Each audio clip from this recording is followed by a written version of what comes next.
নমস্কার, আমার চ্যানেল পাঠশালায় সকলকে জানাই স্বাগত।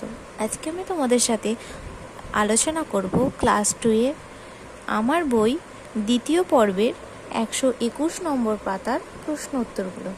তাহলে চলো দেখে নেওয়া যাক কী কী প্রশ্ন আছে।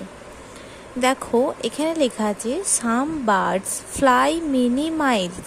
সাম বার্ডস ফ্লাই মেনি মাইলস, এটার মানে হলো কিছু কিছু পাখি অনেক পথ বা মাইল উড়ে যায়। সাম বার্ডস, সাম মানে কিছু আর বার্ডস মানে পাখি, ফ্লাই মানে ওরা।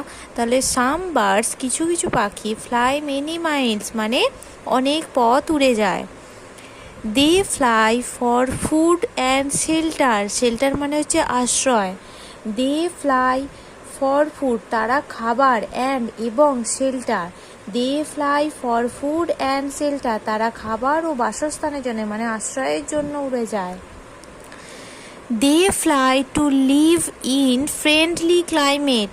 দে fly to live in friendly climate মানে হচ্ছে তারা অনুকূল জলবায়ুতে বসবাস করতে উড়ে যায়। They are migratory birds. They are migratory birds মানে হচ্ছে তারা হলো পরিযায়ী পাখি। মাইগ্রেটরি বার্ডস মানে হচ্ছে পরিযায়ী পাখি। তারপরে আছে রাইট 4 সেন্টেন্স অ্যাবাউট বার্ডস মানে হচ্ছে পাখির সম্বন্ধে 4টি বাক্য লিখতে বলেছে। প্রথমে লিখেছি There are many kinds of birds in the world. There are many kinds of birds in the world মানে পৃথিবীতে অনেক ধরনের পাখি দেখা যায়।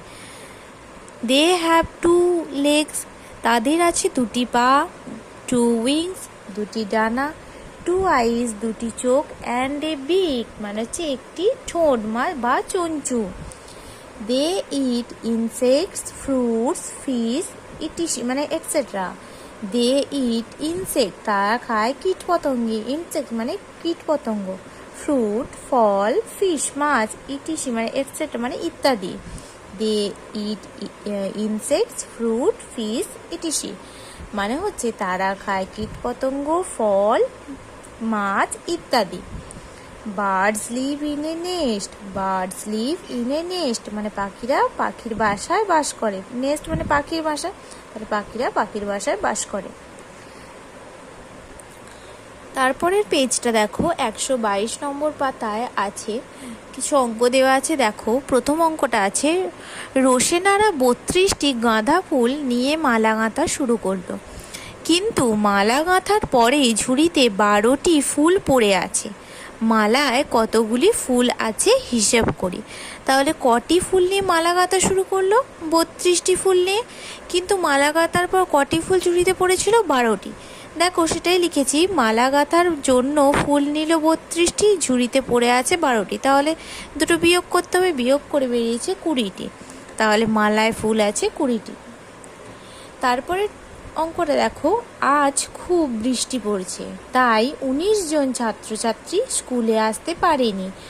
আমাদের শ্রেণীতে মোট ছাত্রছাত্রী 37 জন, তাহলে আজ কতজন স্কুলে এসেছে হিসেব করি।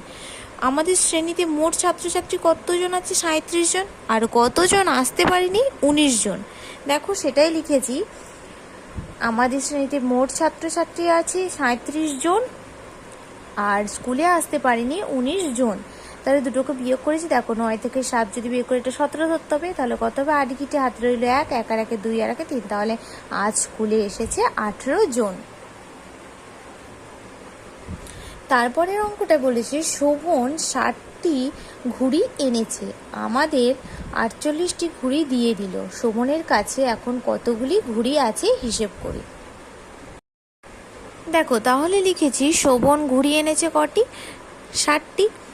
আর শোভন আমাদের ঘুড়ি দিল কটি? 48টি। তাহলে দুটো বিয়োগ করেছি। দেখো, 8 থেকে এটা শূন্যটা 10 ধরতে হবে। তাহলে 8 থেকে 10 হলে 2 গিটে হাতে রইল 1, 4 আর 1 5 আর 1 6, 4 আর 1 5, 5 থেকে 6 বিয়োগ করলে হবে 1। তাহলে শোভনের কাছে ঘুড়ি আছে 12টি। তারপরের অঙ্কটা দেখো, সানিয়ার কাছে 33টি টিপ আছে, সানিয়া বন্ধুদের 18টি টিপ দিয়ে দিল। সানিয়ার কাছে এখন কতগুলি টিপ আছে দেখি।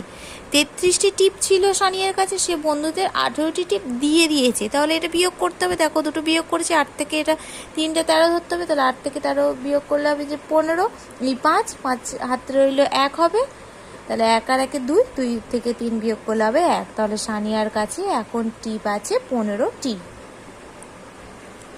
তারপরে দুটো অঙ্ক দেখো, এখানে নিজে গল্প লিখতে বলেছিল। এখানে লিখে দেওয়া আছে যে দোকানিকে দিল 30 টাকা, রিতেশের খাতার দাম 18 টাকা। তাহলে এখানে একটা গল্প লিখেছি যে রিতেশ দোকান থেকে একটি খাতা কিনলো যার দাম 18 টাকা, সে দোকানিকে 30 টাকা দিল। রিতেশ কত টাকা দোকানির থেকে ফেরত পেল হিসাব করি। তাহলে দোকানিকে দিল 30 টাকা আর রিতেশের খাতার দাম 18 টাকা, তাহলে দুটো বিয়োগ করেছি, 8 থেকে 10 2 গিটে হাতে রইল 1, 1 আর 1 2 থেকে 3 বিয়োগ করলে হবে 1, তাহলে রিতেশ ফেরত পাবে 12 টাকা। তারপরেরটাও আছে, বাসে লোক ছিল 48 জন, বাস থেকে নেমে গেল 19 জন। দেখো গল্পটা লিখেছি যে একটি বাসে মোট 48 জন উঠেছিল, যেতে যেতে স্টপেজে 19 জন লোক বাস থেকে নেমে গেল। এখন বাসে কতজন লোক আছে হিসাব করি। তাহলে বাসে লোক ছিল 48 জন আর বাস থেকে নেমে গেছে 19 জন, তাহলে দুটোকে বিয়োগ করে হবে 29 জন। তাহলে এখন বাসে লোক আছে 29 জন। দেখো তারপরের পেজ 123 পেজে অতীত পাখি কবিতার প্রশ্ন উত্তরগুলো আছে। অতীত পাখি কবিতাটি 120 নম্বর পাতায় আছে, তোমরা পড়ে নেবে, নেওয়ার পর এই প্রশ্ন উত্তরগুলো লিখবে। দেখো আমি তোমাদের লিখে দেখিয়েছি। তাহলে প্রথমে আছে অতীত পাখি কবিতার কবি হলেন ড্যাশ। অতীত পাখি কবিতার কবি হলেন সরল দে। তোমরা যখন অতীত পাখি কবিতাটি পড়বে তখন লেখা আছে যে অতীত পাখি সরল দে, কবির নাম লেখা আছে। সেকেন্ড কোয়েশ্চেন আছে অতীত পাখি বলতে কোন পাখিদের বোঝানো হয়। অতীত পাখি বলতে বোঝানো হয় যারা ঋতু পরিবর্তনের সাথে সাথে আসে এবং শীত ঋতু পার করে আবার নিজেদের দেশে ফিরে যায়, তাদেরই অতীত পাখি বলা হয়। কিভাবে, তারপরে তৃতীয় প্রশ্ন আছে কিভাবে অতীত পাখি আমাদের দেশে আসে। হাজার হাজার লক্ষ লক্ষ অতীত পাখিরা ঝাঁক বেঁধে দূর দেশ থেকে উড়ে আমাদের দেশে আসে। তারপরে 4 দাগের আছে বছরের কোন সময়ে তাদের দেখা মেলে। শীতকালে তাদের দেখা মেলে। 5 আছে শীত শেষ হলে অতীত পাখিরা কি করে। শীত শেষ হলে অতীত পাখিরা তাদের নিজেদের দেশে অর্থাৎ হিমের দেশে আবার ফিরে যায়। তারপরে 6 আছে যুক্ত বর্ণ ব্যবহার করি। পাখি এটা লিখে দেওয়া আছে পক্ষী, বাঁক হয়ে যাবে বক্র, পথ হবে রাস্তা, লাখ হবে লক্ষ, হাজার হবে সহস্র, আর ছোঁয়া হবে স্পর্শ। তারপরে 7 দাগের আছে শীতের কটা দিনের তরে অতীত পাখি জলায় চড়ে। কবিতায় কবি ভিনদেশি পাখিদের আমাদের এখানে এসে শীতের কয়েক মাসের জন্য বিভিন্ন জলাভূমিতে, দিঘিতে, বিলে, বাওরে অতিথি হয়ে বসবাসের কথা বুঝিয়েছেন। এই অতিথি পাখিদের নিয়ে নিচের কথাগুলি সম্পূর্ণ করি।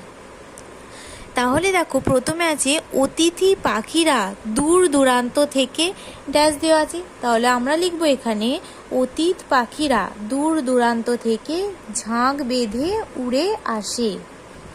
সেকেন্ড আছে সেই পাখিরা খাবার এবং আশ্রয়ের কারণে এদেশে আসে। তারপর আছে তারা প্রচণ্ড ঠান্ডা থেকে বাঁচতে আমাদের দেশে আসে। শীত শেষে এরা হিমের দেশে ফিরে যায়। তাহলে আরও একবার তোমরা প্রশ্ন উত্তরগুলো ভালো করে দেখে নাও। তোমরা আগে কবিতাটি ভালো করে পড়বে, তারপরে এই প্রশ্ন উত্তরগুলো লিখবে। যদি তোমাদের এই ভিডিওটি ভালো লেগে থাকে তাহলে অবশ্যই লাইক, কমেন্ট, সাবস্ক্রাইব এবং শেয়ার করতে ভুলবে না। ধন্যবাদ।